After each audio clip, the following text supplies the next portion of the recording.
नमस्कार दोस्तों, आप सभी का स्वागत है आज की वीडियो में। दोस्तों, बजट आपके सामने पेश हो चुका है।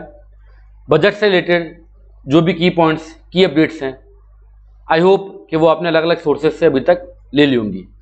बट एक ऐसा अपडेट जो मैं आपके साथ शेयर करना चाहूँगा जो अकाउंटेंट के पॉइंट ऑफ व्यू से बहुत इंपॉर्टेंट है, और इवन मैं ये कहना चाहूँगा कि अब अकाउंटेंट बनने के लिए TDS आना कंपलसरी हो गया है। जनरली अगर GST से पहले की बात करें, जब वैट था तो वैट अलग था, सर्विस टैक्स अलग था, और अधिकतर केसेस में जो TDS लगता था वो सर्विसेज के ऊपर ही लगता था। तो जो व्यक्ति गुड्स में, ट्रेडिंग में, मैन्युफैक्चरिंग में अकाउंटेंट होते थे, उनका TDS से पाला कम पड़ता था। उसके बाद GST आया और कुछ सर्विसेज भी TDS के दायरे में और आ गई, तो TDS का थोड़ी और जानकारी अकाउंटेंट बनने के लिए लेना जरूरी हो गया था।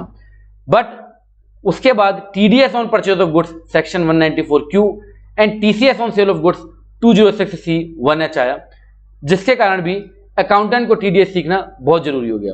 बट इनमें भी एक थ्रेशोल्ड लिमिट थी कि आपका टर्नओवर 10 CR से ऊपर होना चाहिए प्रीवियस ईयर का, और 50 लाख रुपए किसी सिंगल व्यक्ति से आपने काम किया होना चाहिए, तो TDS और TCS के सेक्शन एप्लीकेबल होते हैं। बट अब जो एक नया सेक्शन आया है, सेक्शन 194T, इसके कारण हर एक अकाउंटेंट को अब TDS सीखना बहुत जरूरी हो जाएगा। अब इसको आप अपॉर्चुनिटी की तरह भी ले सकते हो, या इसको आप डिमेरिट की तरह कि भैया मेरे लिए प्रॉब्लम क्रिएट हो गई, उस तरीके से भी ले सकते हो। मैं तो कहूँगा एक अपॉर्चुनिटी है। अगर आपको TDS आ जाता है तो आपके लिए और राह खुल जाती है, क्योंकि अब अकाउंटेंट बनने के लिए TDS आना बहुत जरूरी है। तो शुरुआत करते हैं। एक नया सेक्शन बजट में पेश किया गया है 194T, जो किसके लिए है? अगर कोई भी पार्टनरशिप फर्म पार्टनर को पेमेंट करेगी तो आपको TDS काटना है। क्या है पूरी कहानी, बिना किसी देरी के सिंपल भाषा में समझते हैं, और इसके बाद जो हम नेक्स्ट वीडियो लाएंगे उसमें आपको जो भी बजट के की पॉइंट्स है वो भी आपके साथ शेयर करेंगे।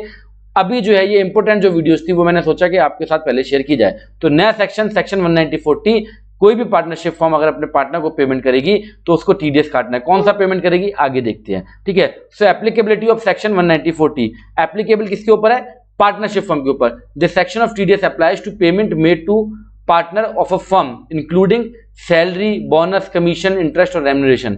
तो पार्टनरशिप फर्म में जनरली हमें सारी चीजें देते हैं, सैलरी देते हैं, रेम्यूनरेशन देते हैं और इंटरेस्ट ऑन कैपिटल देते हैं। तीनों चीजें अधिकतर पार्टनरशिप डीड में आपको देखने को मिलेंगी। तो अब ये तीनों पेमेंट जब भी आप करोगे तो आपको क्या करना पड़ेगा? पार्टनर का TDS काटना पड़ेगा। क्या काटना पड़ेगा? पार्टनर का TDS। और किस रेट से काटना पड़ेगा? TDS at the rate of 10%। Threshold limit क्या है? इसकी थ्रेशोल्ड लिमिट है 20,000 साल की। 20,000 साल की, या सिंगल ट्रांजैक्शन या आपने 20,000 से ज्यादा क्रॉस कर दिया तो भी जनरली 20,000 से ऊपर आपको TDS काटना है। 20,000 जैसी क्रॉस होगी तो पूरी अमाउंट के ऊपर आपको TDS काटना है। TDS में लिमिट दो तरीके की होती है, एक एग्जम्पशन होती है और एक होती है थ्रेशोल्ड लिमिट। एग्जम्पशन का मतलब होता है कि 20,000 से ज्यादा, जैसे TCS और TDS on purchase of goods की बात करें तो वहां पे जो 50 लाख की लिमिट है वो थ्रेशोल्ड लिमिट नहीं, वो एग्जम्पशन लिमिट है। उसके ऊपर आपको TDS काटना है, एक्सीड वैल्यू के ऊपर। बट थ्रेशोल्ड लिमिट का मतलब है कि जैसे ही 20,000 क्रॉस करेगी तो पूरी वैल्यू के ऊपर आपको TDS काटना है। कुल मिलाकर कंक्लूजन ये निकलता है, यहाँ पे थ्रेशोल्ड लिमिट की कोई वैल्यू नहीं है। मुद्दा ये निकल के आता है कि अगर आप पार्टनर्स को पेमेंट करती है कोई भी पार्टनरशिप फर्म, वो सैलरी के रूप में करती है, कमीशन के रूप में करती है, रेम्यूनरेशन के रूप में करती है, इंटरेस्ट ऑन कैपिटल के रूप में करती है, उसको TDS काटना है। किस रेट से काटना है? At the rate of 10%। और TDS काटना कब होता है? पेमेंट और credit which ever is earlier, दोनों में से जो चीज पहले होगी TDS काटना होगा। एप्लीकेबल कब से है सर? एप्लीकेबल है 1/4/2025। एप्लीकेबल कब से है सर? 1/4/2025 से, मतलब जो नेक्स्ट फाइनेंशियल ईयर आएगा तब से आपका एप्लीकेबल हो जाएगा। बहुत इंपॉर्टेंट सेक्शन है सर। समझ में आ गया? 194T, पार्टनरशिप फर्म को TDS काटना है पार्टनर का, ठीक है। 20,000 से ऊपर अमाउंट क्रॉस होगी तो 10% के हिसाब से पार्टनर का जो है TDS काटना है पार्टनरशिप फर्म को। यहाँ पे इशू क्या है सर? आप इतना ज्यादा इस पे प्रभाव क्यों डाल रहे हो, आप इतना ज्यादा इसके ऊपर फोर्स क्यों कर रहे हो कि अकाउंटेंट के लिए अब TDS सीखना जरूरी हो गया? भैया TDS जब भी आपके ऊपर एप्लीकेबल होता है तो आपकी कंप्लेंसेस बढ़ जाती है। किस तरीके से यहाँ पे चेंजेस आने वाले हैं पार्टनरशिप फर्म में, उसके बारे में थोड़ी सी चर्चा करते हैं। तो impact of TDS under section 194T on firms, या / अकाउंटेंट भी आप ले सकते हो, अकाउंटेंट फर्म दोनों के ऊपर इंपैक्ट आने वाला है। नंबर पहला, अब पार्टनरशिप फर्म भी कौन से अकाउंटेंट को ढूंढेगी? जिसको कि TDS की नॉलेज हो, क्योंकि उसको अब TDS काटना मैंडेटरी हो गया है। अभी तक पार्टनरशिप फर्म, बहुत सारी पार्टनरशिप फर्म के पास 10 नंबर ही नहीं होते थे अधिकतर केस के अंदर, अगर उनकी बुक्स ऑफ अकाउंट ऑडिट में नहीं आती थी, या वो कोई सर्विसेज ही नहीं लेते थे इस तरीके की। चाहे ऑडिट में आती थी बट वो कोई सर्विसेज नहीं लेते थे, normally goods purchase, goods sale करते रहते थे, तो अधिकतर केस के अंदर TDS के दायरे में नहीं आते थे। बट अब उन्हें वो अकाउंटेंट चाहिए जिसको TDS की नॉलेज होनी चाहिए। नंबर दूसरी बात, कंप्लेंसेस का बर्डन बढ़ जाएगा। जैसे कि सबसे पहले 10 के लिए अप्लाई करना पड़ेगा, क्योंकि पार्टनर को तो पेमेंट करना ही है ना, चाहे इंटरेस्ट के रूप में करो, चाहे रेम्युनरेशन के रूप में करो, चाहे सैलरी के रूप में करो, चाहे कमीशन के रूप में करो, पेमेंट तो करना ही है। तो 10 नंबर लेना पड़ेगा, टीडीएस का डिडक्शन करना पड़ेगा, टीडीएस को डिपॉजिट करना पड़ेगा, टीडीएस की रिटर्न फाइल करनी पड़ेगी। तो पहली बात, अकाउंटेंट को टीडीएस सीखना बहुत जरूरी हो गया। एक अपॉर्चुनिटी के रूप में आप इसको देखो, जैसे जीएसटी में जब भी चेंजेस आते हैं तो हम कहते हैं भैया अच्छी बात है, हमारी कुछ वैल्यू क्रिएट होगी। तो ये एक राह खुल जाएगा, जिनको टीडीएस आता है तो उनके लिए पार्टनरशिप फर्म एक अच्छा राह खुल जाएगा, क्योंकि पार्टनरशिप फर्म भी टीडीएस के बारे में आपसे पूछेगी। अदरवाइज वो नॉर्मली अपने बिजनेस के बारे में आपसे इंटरव्यू लेके और आपको जॉब पे रख लेते थे। बट अब क्या होगा कि अब टीडीएस आना बहुत जरूरी हो गया। तीसरा इंपॉर्टेंट पॉइंट फर्म के लिए कि उनकी कंप्लायंसेस एक्सपेंसेस बढ़ जाएंगे। टीडीएस चाहे वो अकाउंटेंट से फाइल करेंगे तो अकाउंटेंट की सैलरी थोड़ी ज्यादा ही होगी, जो ज्यादा सीखा होगा ज्यादा सैलरी लेगा। और अगर किसी प्रोफेशनल से फाइल करवाएंगे तो सीए साहब को तो जब से जीएसटी आया आनंद ही आनंद है, क्योंकि चेंजेस तो होते रहते हैं। तो एक ये भी चेंजेस आ जाएगा कि पार्टनरशिप फर्म की भी उनको रिटर्न फाइल करनी है। तो पर व्यापारी का जो है वो कंप्लायंसेस एक्सपेंसेस बढ़ जाएंगे, बर्डन बढ़ जाएगा, डॉक्यूमेंटेशन बढ़ जाएगा, ठीक है। कैपिटल ब्लॉक होने लग जाएगी, क्योंकि पार्टनर का जब भी आप टीडीएस काटोगे तो बेसिकली कंपनी को पैसा जमा करना है, पार्टनर के हैंड में कम पैसा पहुंचेगा। तो इन सब चीजों का इंपैक्ट आने वाला है। तो ये नया सेक्शन 194T जो है वो 1/4/2025 से एप्लीकेबल हो जाएगा। और मैं तो ये कहूंगा कि भैया हर एक अकाउंटेंट अब टीडीएस के बारे में सीखे, बिना टीडीएस के आप अकाउंटेंट नहीं बन पाओगे। और कोई है तो बनिए, कोई बहुत बड़ा विषय नहीं है टीडीएस, बहुत छोटी सी पढ़ाई है, 2-4 वीडियो में टीडीएस सीख जाओगे। रिसेंटली हमने टीडीएस के ऊपर एक वीडियो भी पोस्ट किया हुआ है, और बहुत पहले भी हमने 3-4 साल पहले भी अपने चैनल के ऊपर पूरा रिकॉर्डिंग से लेकर रिटर्न तक का सारा प्रोसेस हमने अपलोड किया हुआ। रिसेंटली जो अभी हमने 1 महीने पहले वीडियो डाली है वो भी हमने टीडीएस के रिगार्डिंग डाली थी, क्योंकि फाइनेंस मिनिस्टर का मेरे पास इंफॉर्मेशन आ गई थी कि हम टीडीएस में चेंजेस करने वाले हैं, एक वीडियो फटाफट बना दो। तो हमने ऑलरेडी वीडियो बनाई हुई है, ठीक है।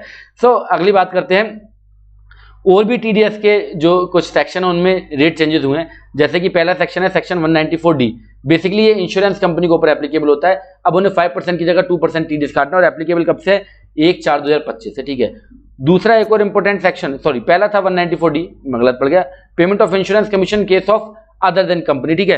तो 194D के अंदर जो अगर हम किसी को insurance commission, basically insurance company ही इसको पेमेंट करती हैं, तो उस केस के अंदर उन्हें 5 की जगह 2% टीडीएस काटना है। नंबर सेकंड 194DA, अगर कोई भी इंश्योरेंस कंपनी किसी पॉलिसी होल्डर को जब वो पेमेंट करती है, तो अगर वो 1 लाख से ज्यादा का पेमेंट होगा तो जो टीडीएस का रेट पहले 5% था वो भी अब 2% कर दिया गया है। तो ये चेंजेस हुए हैं, current rate and propose TDS rate and effective from 1 अप्रैल 2025, और जो रिसेंटली इफेक्टिव है उनकी भी डेट दी हुई है।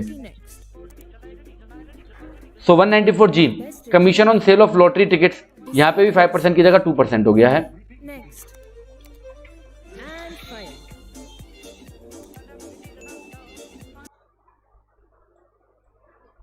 Okay 194H, payment of commission और ब्रोकेज, आप जो कमीशन का टीडीएस काटते थे वो 194H के अंदर काटते थे, वो भी अब उसमें टीडीएस 5% की जगह 2% आपको काटना। और इंपॉर्टेंट बात है, इफेक्टिव कब से? 1 अक्टूबर 2024 से, अभी से इफेक्टिव आपका हो जाएगा अक्टूबर के महीने से, ठीक है। 194IB, payment of rent by certain individual और HUF।